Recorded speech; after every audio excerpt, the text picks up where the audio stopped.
Yeah, we're going. Right, evening everyone. It's still Wednesday, 30th of November, and on to the next, we're sort of going in alphabetical order, even though we're jumping around a little bit. So this donation from a guy called Kevin Tapp, who I cannot remember how he got in touch with me, but Kevin, thank you very much for this. And this is Miltonduff, which is a distillery that I have never come across before. And interestingly, you might have heard of another version called Mosstowie, or Mosstowie. I'm going to go with Mosstowie, which also comes from this distillery. And I'll tell you why it's slightly different. So Miltonduff Distillery is here, and it was one of the first officially licensed distilleries, a bit like Macallan that we've just done.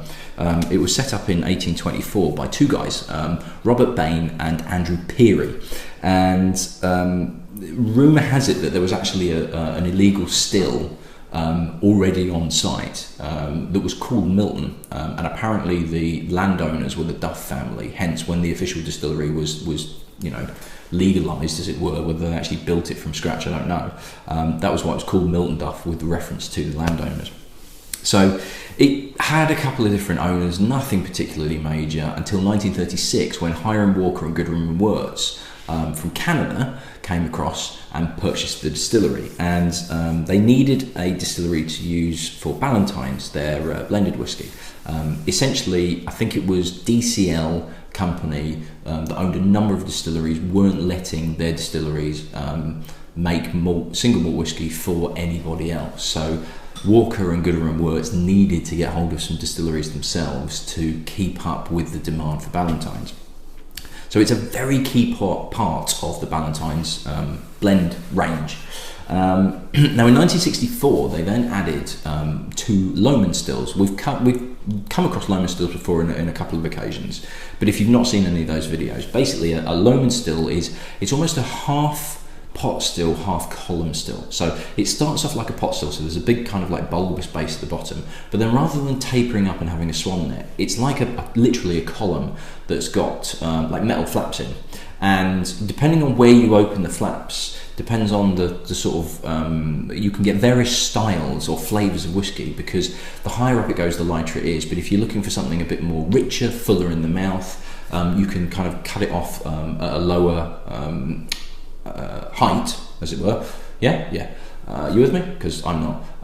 You can cut it off a lower height, and it will basically run off as a sort of physically thicker spirit. It gives you a bit more to play around with when you're making your spirit. And that was used, the Lomond stills were used to make a separate brand, as it were, called Mosstowie. So I was actually under the impression that Mosstowie was a distillery, but no, it's not. It's part of the Miltonduff distillery. Now, it didn't last for that long. 1981, they went back, they converted them back to traditional pot stills, simply because Mosstowie became surplus requirements and Ballantine's was still huge, and they needed to make Miltonduff, because Miltonduff is a key part of Ballantine's. It's a very big part of the blend. So the more that they're selling of that, the more Miltonduff they need made. So they had to convert the stills, Lomond stills back to pot stills, so they could keep it going. So Allied Distillers bought it in 1992 from Hiram Walker. They acquired it. Allied were then acquired by Pernod Ricard in 2005. It's now owned by Pernod Ricard, but it's part of the Chivas Brothers sort of whiskey arm of Pernod Ricard. And that's it, basically, for Miltonduff. Now, this particular I don't think there's an official bottling of Miltonduff per se, simply because so much of it needs to go into Ballantine's. So this particular one is a bottling from the Scotch Malt Whisky Society, and it looks like this. Now, Scotch Malt Whisky Society, on their bottlings, they don't necessarily name, in fact I don't think they do on any of them, they don't name the distillery. They put some notes on it and they give it a name that might give you an indication as to where it's from, and also they number them. Now, I think it was Chris Cook told me, because I couldn't remember what the numbers were. The number is it's normally a number point something, and I think it's the first number is the distillery, and then after the point is the release, the number of releases from that particular distillery. So, for example, Miltonduff, for example, is the first one that they ever did, so it's number 1. And then if it was the first release of Miltonduff they did, it would be 1.1. And then if they did another Miltonduff, it would be 1.2. And then if they did another distillery, say Macallan that we've just done, that would be 2. So it would be 2.1, and then anything from there would be 1.2, 1.3. So this is 72.43. And the name that they've given it is Bunsen burners and burnt capacitors, which makes me interested to see what this is like. Now, when I was trying to find out, sort of get a picture of the bottle and also how much it was, how much you could purchase it for if you wanted it, I was actually getting a little bit confused because it turns out there is another one, and it was actually on a blog, weirdly called benswhisky.co.uk, that's got nothing to do with me. And I was sort of scrolling down and I was like, oh right, okay, because Kevin's written on the label, 10-year-old, 59.8%, white wine hogshead. White wine hogshead, that's going to be a weird one. So I go down and then all of a sudden I kind of scroll down and all of a sudden, oh, Miltonduff, right, 9 years old, 59.8. Hang on, that says 10. Scroll up a little bit. Miltonduff, 10-year-old, 59.8. So 72.43, which is this one, is Bunsen burners and burnt capacitors, 10-year-old, 49.8. Distilled on the 23rd of September 2004. First fill white wine hogsheads, which, yeah, okay, this could be interesting. 262 bottles. The other one is 72.41 Miltonduff. It's a 9-year-old. It's 59.8% again. Distilled on the 23rd of September 2004. First fill white wine hogsheads. 273 bottles, as opposed to 262. And the name of that one is Girly Holiday Breakfast Jam. So, like, I'm looking at this going, Girly Holiday Breakfast Jam. Okay, not sure about that. Whereas Bunsen burner and burnt capacitors is a completely different field altogether. So, part of me wishes that I could find the other one, because I'm really intrigued to see what that one's like, to be able to do a comparison with this. But that's not going to happen. So, let's see how we go. In terms of how much, all I could find was on auction sites. This is what the bottle looks like, by the way, if you're trying to find it. I could only find it on an auction site, and it's sold for 55 quid, which, to be honest, I don't think that is that bad a price at auction at all. Obviously, I haven't tried it yet. It might be a complete rip-off because it might taste absolutely horrible.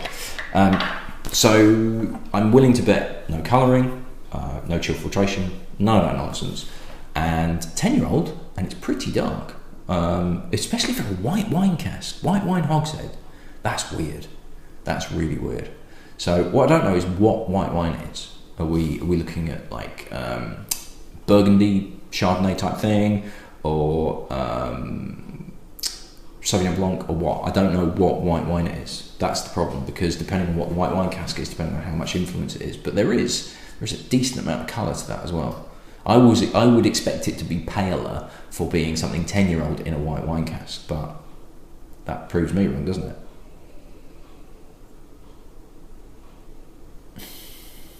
Okay, so 59.8%, so there's a bit of a kick to it already.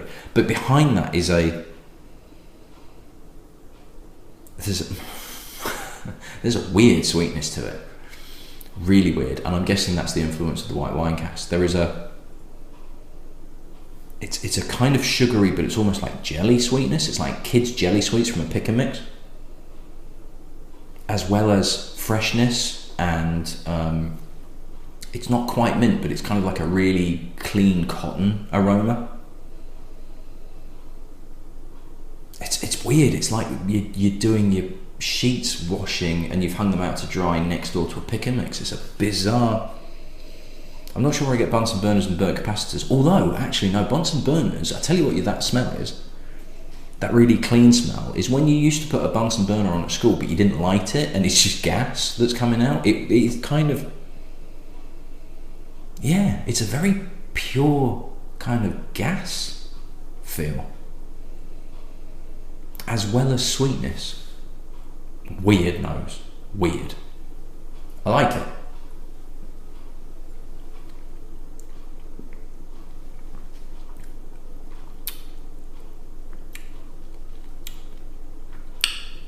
So it's spicy, and then it's gone ashy and slightly metallic, very, very slightly metallic. I don't know if I'm starting to read things in this, having read the words Bunsen burners and burnt capacitors, because I now have like a metallic sensation where, and I do a bit of electrics, not a huge amount, but I can change a plug and things like that. And if I'm stripping wires, I tend to use my teeth, because I got hit with a hockey ball when I was a kid, and chipped one of my teeth, and I've actually got a really good gap in between my front teeth to strip the coating, the outer coating from a copper wire to redo a plug. And as you're doing it, you sort of get that slightly metallic sensation on the tip of your tongue, and there's a little bit of that. There's a little bit of that, but is that because I've been reading? I've got gas and electrical wires, and it's because I've just read Bunsen burners and burnt capacitors, and it's getting in there. I'm going to add water to it. It definitely needs it. See, now it smells like the pink shrimps sweets that you get.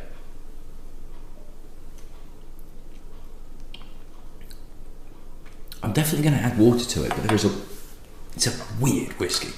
It really is. It's slightly spicy, it's slightly woody. There is a slight metallic element to it. There's a fruitiness to it. It's not obvious it's a white wine cask. But then occasionally something will come through, like a kind of dried grape skin. There's a slightly, but it's a tannic element that's not red grape tannins. It's more of a, it's like if you're eating a white grape and you sort of suck all the juice out and you've just got the skin left, and you're sort of chewing that in your teeth, and there is a slight dryness to that sort of starts to suck the moisture out, and you go a little bit kind of, not really too keen on that. I wish I'd have eaten that with the rest of the grape. So added water now. Okay, the fire's gone, but now there is more of this kind of like gas element, and it really is gas from the gas tap, as well as this very much kids pick and mix. It's like a mixture of sweets, so it's like shrimps and jellies, little jellies, and wine gums, and all sorts of stuff kind of all mixed in a big pile. And a slight sharpness. It really is. It's a really odd nose. It's interesting. I'm not sure I like it, and it's not massively complex. It's just kind of like 2 or 3 very unusual aromas that are working pretty well together.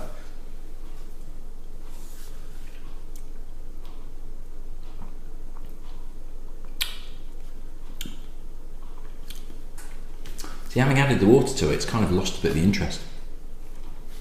The fruitiness is still there.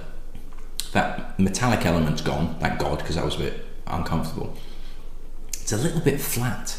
There's not a huge amount to it. There's a little bit of soft spice, so like nutmeg and cinnamon, but sweet cinnamon, like a dry powdered soft spice. There's some fruitiness, but it's slightly peachy. It's a bit softer. It's kind of peaches and not peaches and plums, peaches and nectarines. That sort of fruitiness. It's okay. There's sweetness to it. There's not much body, having added the water to it. Now that it's knocked all the alcohol percentage down, it's just a little bit flabby underneath.